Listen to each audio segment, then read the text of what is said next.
ఇండస్ట్రీలో ఆ నలుగురు అనేది బాగా popular. Rajendra Prasad cinema hit అయింది కదా, అందుకే ఆ సినిమా పేరు పాపులర్ అనుకుంటే పొరపాటే. ఇక్కడ ఆ నలుగురు అంటే ఇండస్ట్రీలో ఉన్న నలుగురు నిర్మాతలు అని. చాలా సంవత్సరాలుగా టాలీవుడ్ ను తమ గుప్పెట్లో పెట్టుకుని ఆ నలుగురు ఇష్టం వచ్చినట్లు వాడుకుంటున్నారు అంటూ చాలా మంది విమర్శలు చేస్తూనే ఉంటారు.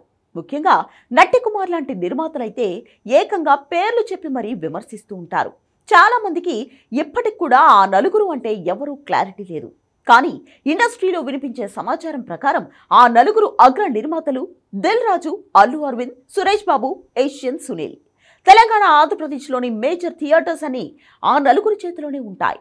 ఇంకా చెప్పాలంటే తెలంగాణలో దాదాపు 50% కంటే ఎక్కువ థియేటర్లు దిల్ రాజు చేతిలో ఉన్నాయి. ఇక్కడ ఆయన చెప్పిందే వేదం, ఆయనను కాదని ఎవరూ ముందడుగు వేయలేరు.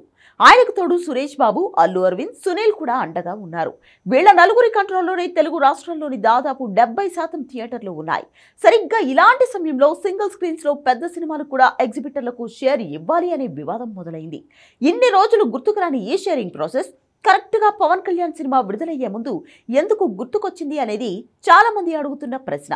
ఆ సినిమా ఈ నలుగురిని కాదని వేరే వాళ్ళ చేతిలోకి వెళ్లిపోవడంతోనే అందరూ కలిసి కుట్ర చేస్తున్నారు అంటూ ఇండస్ట్రీలో ఒక వర్గం వాదిస్తుంది. పవన్ కళ్యాణ్ లాంటి హీరో సినిమా విడుదలవుతున్నప్పుడు చాలా మంది ఎగ్జిబిటర్లు పండుగ చేసుకుంటారు. కనీసం ఇలా అయినా తమ థియేటర్స్ నిండుతాయి అని వాళ్ళు సంతోషపడతారు. కానీ ఉన్నట్టుండి థియేటర్స్ బంద్ అనే విషయం తెర మీదకి రావడంతో అసలు ఏం జరుగుతుంది అనేది ఎవ్వరికీ అర్థం కాలేదు. ఇంకా చెప్పాలంటే ఆ నలుగురు వెనకాల ఉండి ఎగ్జిబిటర్లను రెచ్చగొట్టి పవన్ కళ్యాణ్ సినిమా విడుదలయ్యే ముందు ఇలాంటి సీన్ క్రియేట్ చేశారు అంటున్నారు చాలా మంది. హరిహర వీరమల్లు సినిమా తమకు కాకుండా వేరే వాళ్లకు ఏం రత్నం ఇస్తున్నాడని దిల్ రాజు అండ్ బ్యాచ్ కావాలని ఇలా థియేటర్స్ బంద్ నాటకం ఆడిస్తున్నారు అంటూ నట్టి కుమార్ బాగా గట్టిగానే తన వాదన వినిపించారు.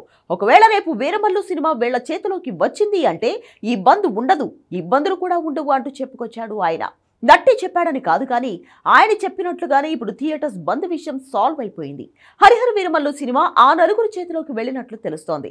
ఇదే విషయంపై ఏపీ సినిమాటోగ్రఫీ మంత్రి కందుల దుర్గేష్ కూడా విచారణకు ఆదేశించాడు. ఏదేమైనా ఇండస్ట్రీలో ఏ సమస్య ఉన్నా కూడా తీర్చడానికి పవన్ కళ్యాణ్ తన వంతు ప్రయత్నం చేస్తుంటే ఇప్పుడు ఆయన సినిమాను అడ్డుకోవడానికే వెన్నుపోటు పొడుస్తున్నారు అంటూ ఆ నలుగురి మీద చర్చ బాగానే జరుగుతుంది.